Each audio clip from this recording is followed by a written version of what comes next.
Olá, queridos. Nós vamos continuar então com a leitura do livro Tabernáculo no Deserto. Nós estamos no capítulo que fala sobre o véu interior. E agora então nós vamos estar falando um pouco sobre as cores do véu. O azul nos lembra o ser celestial vindo à terra.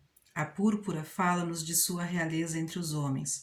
O vermelho mostra-nos o sofrimento do Cordeiro de Deus. De novo, o linho fino refere-se à retidão. Aqui é mostrada a retidão de Cristo. Dele, disse Pedro, o qual não cometeu pecado, nem da sua boca se achou engano. 1 Pedro 2:22. O tribunal romano, presidido por Pilatos, deu este veredito: não vejo neste homem crime algum. Em meio à púrpura, ao azul e ao escarlate havia o linho fino torcido, obra de sagazes e hábeis artesãos. O humano e o divino estavam tão entretecidos na vida e no ser de Jesus que a humanidade não podia entender na época. Tampouco pode a mente carnal entendê-lo hoje.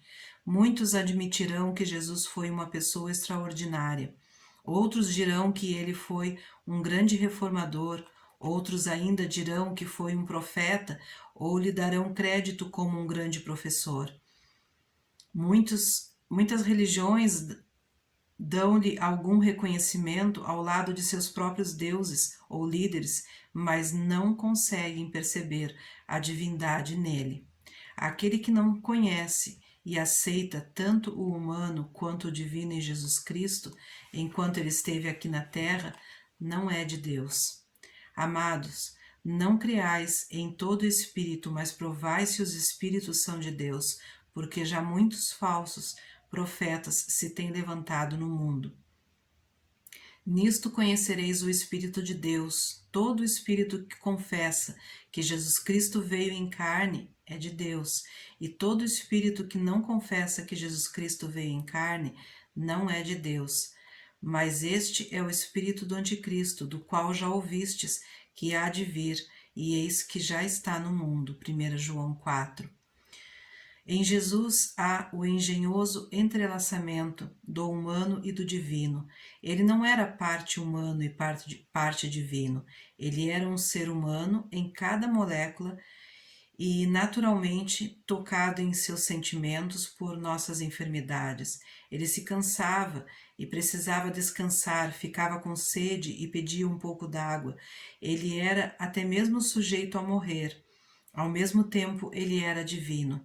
Foi ele quem, à entrada do túmulo de Lázaro, bradou em alta voz: Lázaro, vem para fora.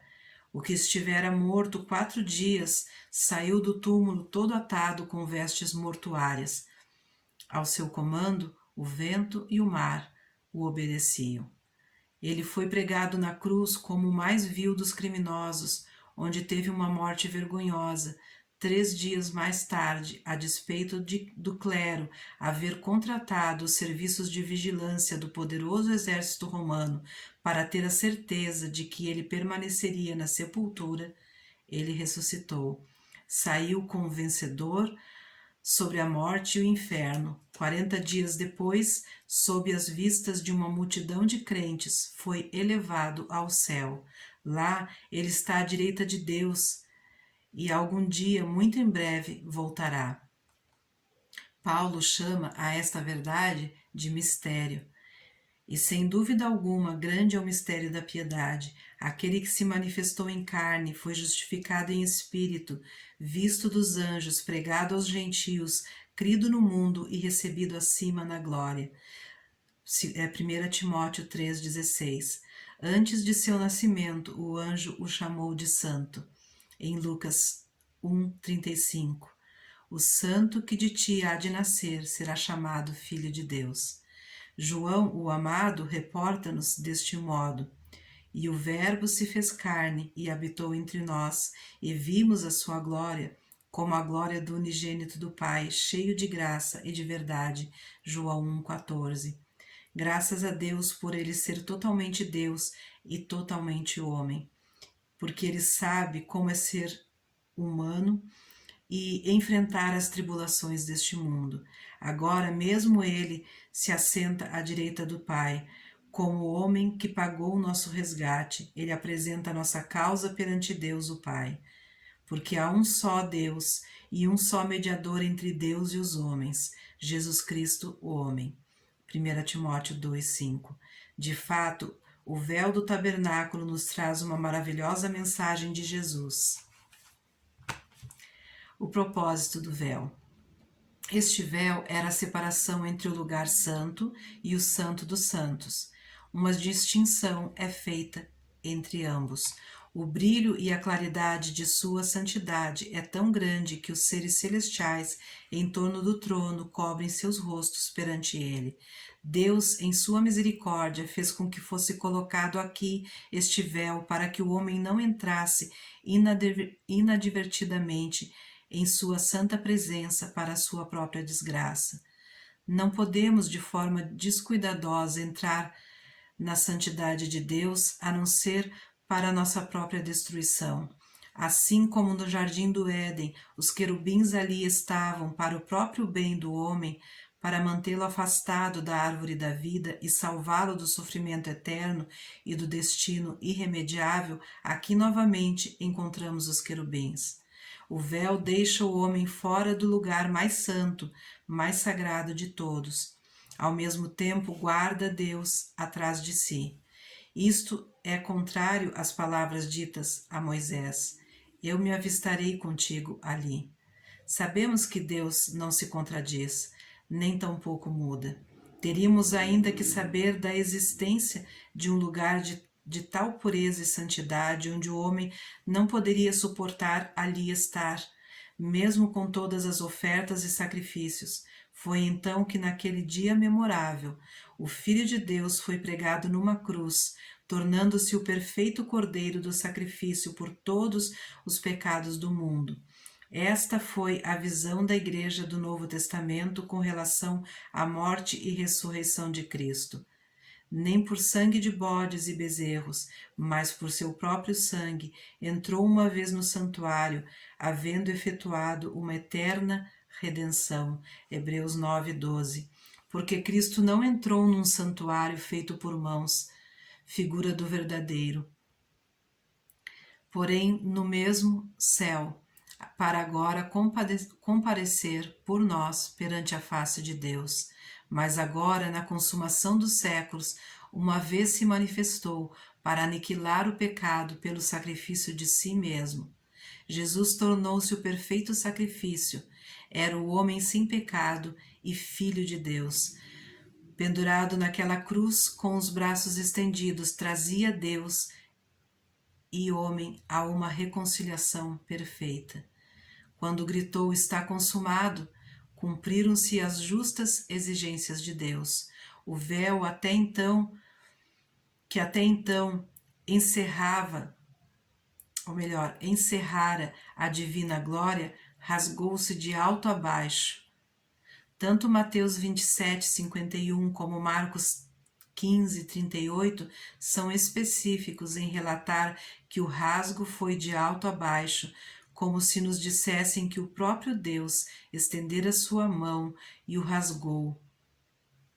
Apenas Lucas 23 diz apenas que o véu se rasgou em dois.